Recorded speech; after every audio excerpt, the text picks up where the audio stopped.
Donc là, je vais vous parler juste un peu de ce travail que j'ai fait et que je trouve pour moi suffisamment intéressant parce que c'est vraiment un questionnement en fait, clairement, pour moi.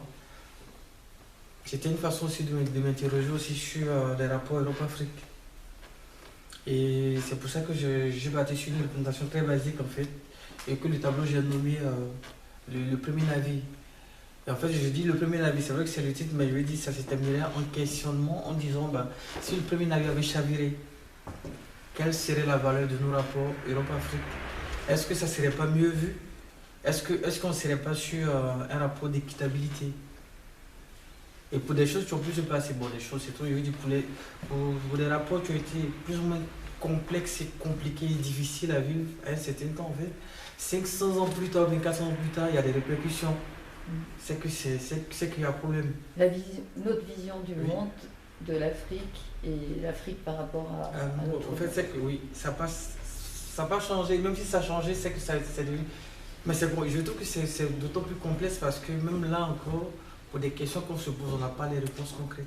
On porte du passé, on C'est porte ça. un héritage.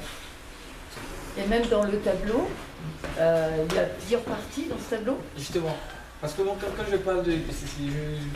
Après, aussi, ce que je trouve intéressant, en fait, c'est un peu comme si c'est un tableau qui fait. En fait, il fait genre, un flashback, c'est-à-dire que carrément, il y a un aspect historique, c'est comme parlant de l'esclavage, mais aussi, je dirais que c'est un code d'actualité. Quand on parle d'immigration, Bien sûr. la traversée, ça se fait où? Dans des bateaux de fortune. C'est-à-dire que bah, on sait que c'est difficile, c'est périlleux, c'est mortel même, j'allais dire. Mais on fait ce pari-là, quoi. Mhm. Et à Et côté sombre, voilà. Avec le côté, vous allez voir le côté imposant qui est très sombre, parce que c'est un peu comme si la mer qui devenait un tombeau ouvert, quoi. Et ça, c'est d'actualité, carrément. Et en bas, c'est aussi le bateau avec chaviré, tant mieux, parce qu'on n'aurait pas vu, plus qu'en haut, c'est paisible. C'est très paisible, et puis c'est marqué que voilà, on peut même naviguer parce que c'est le drapeau blanc. Mhm. Il y a la paix, Voilà, il y a la le peur, soleil. il y a le soleil, il fait beau, et c'est calme, c'est pas trouble, c'est pas mélancolique.